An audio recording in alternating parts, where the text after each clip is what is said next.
Relationships are complicated, and whether you have been together for 2 weeks or 2 decades, communication is the constant puzzle that needs to be figured out. When your partner's emotional needs are met, or as we are going to refer to it today, your partner's love tank is full, and they are feeling secure with your love. Everything in life looks brighter. They are more willing to reach higher potentials in life. However, when a person's love tank is empty, they may feel used and empty, not loved. They will not be striving to reach their potential or encourage you in any way, let alone feel the need to participate in a love relationship. There are 5 primary love languages. Learning yours as well as your partner's love language can greatly assist you in keeping those love tanks full. The idea of love languages, simply put, is about our preferences in how we give and receive love and affection in relationships. The love language framework can be very useful in helping us understand ourselves and our partner's needs better. Having compassion and honest communication with your partner is what makes the application of this knowledge possible. Coupled with genuine desire to share pleasure and a connection with each other. The first love language is words of affirmation. This would be using words that build up. There is tremendous power in words of affirming one another. Verbal compliments or words of appreciation are powerful, communicators of love.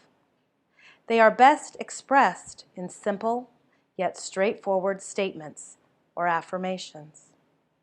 For example, "You look amazing today." "I really appreciate you putting gas in my car." "Oh, those were the best tacos ever." The object of love is not getting something you want, but doing something for the well-being of the one you love. It is a fact that when we receive affirming words, we are far more likely to be motivated to reciprocate.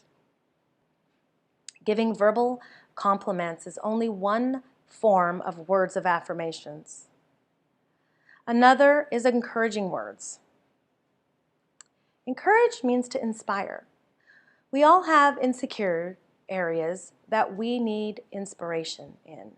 Encouragement can give your partner what they need to be inspired to accomplish the positive things they have lacked the courage to do. Another is, in order to communicate love verbally, we must use kind words. However, they also must be backed with our kind attitude and body language in order to be able to be received genuinely.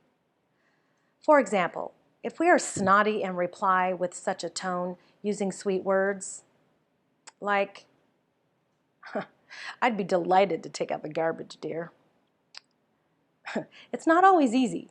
However, the rewards will speak for themselves over time. Love language number 2, quality time. This would be giving someone your undivided attention.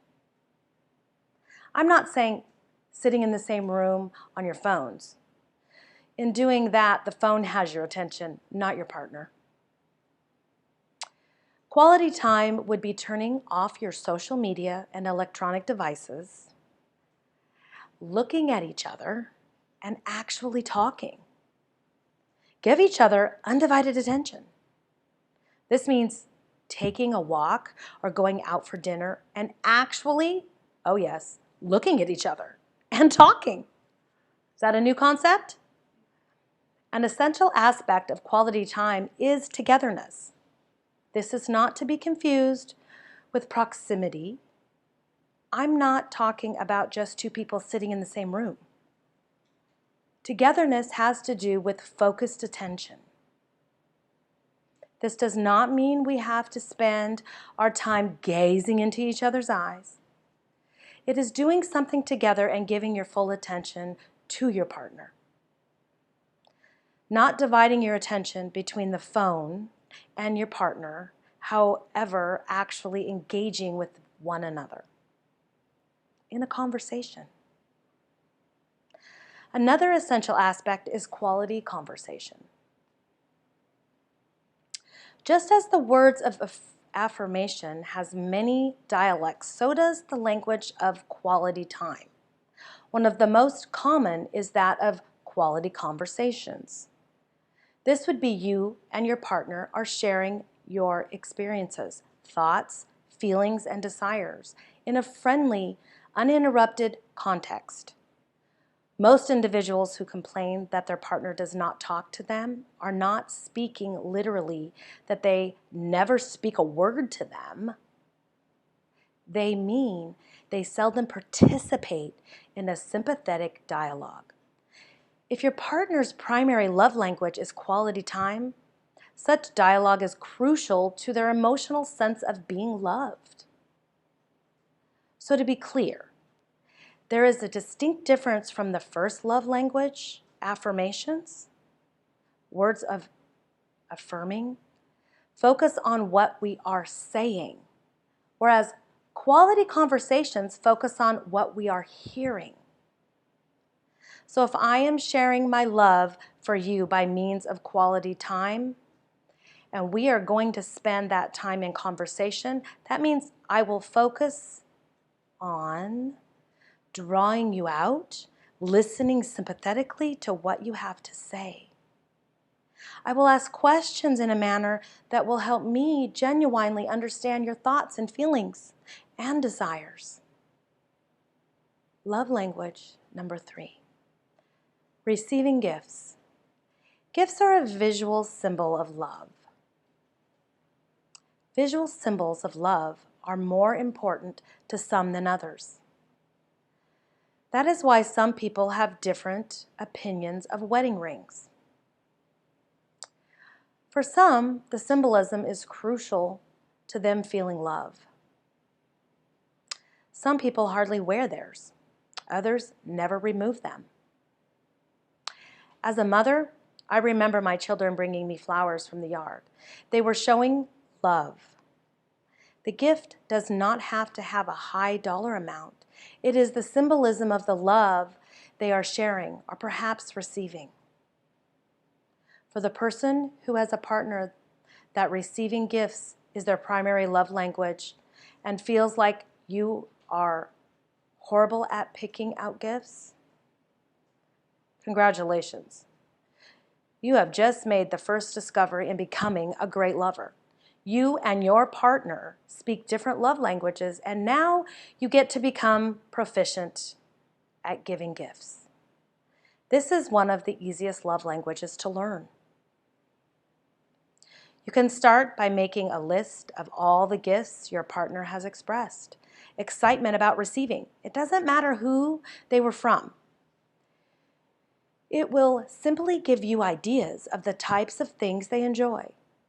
The types of things they enjoy receiving. A big tip, do not wait for that special occasion to give the gift. Almost anything you give will be received as an expression of love. Love language number 4, acts of service. Your partner does things that they know you would like done. They seek to please you by doing things for you, serving you to express love for you. Such as cooking, cleaning, washing your car, taking out the garbage, trimming the shrubs, doing the upkeep on your car. They require thought and planning, time, effort, and energy. When done with a positive spirit, they are definitely expressions of love. The Book of 5 Love Languages by Gary Chapman dives deep into issues around this very subject as to different roles that have been expected by stereotypes, male versus female, as well as how to avoid being or feeling like a doormat versus a lover. The 5th and final love language is physical touch. We know that physical touch is an important way of communicating emotional love. Many Research projects conducted with babies have made that conclusion. Babies who are held, hugged, developed a healthier emotional life than those who are left for long periods of time without physical contact. Physical touch is also powerful in communicating feelings and emotions in a relationship. Holding hands, kissing, embracing, as well as sexual intercourse are all ways of communicating emotional love to one's partner. For many individuals, physical touch is their primary love language. Without it, they feel unloved. With it, their emotional tank is filled, and they feel secure in the love from their partner. Physical touch can make or break a relationship. It can communicate hate or love. A recap of the 5 love languages are: number 1 is words of affirmation. Number 2 is quality time. Number 3 is receiving gifts. Number 4 is acts of service. The final one, number 5, is physical touch. A great reference guide is the book of the 5 love languages by Gary Chapman. I'm Wendy Johnson with Wendy Johnson's Life Coaching and St. Paul's Free University.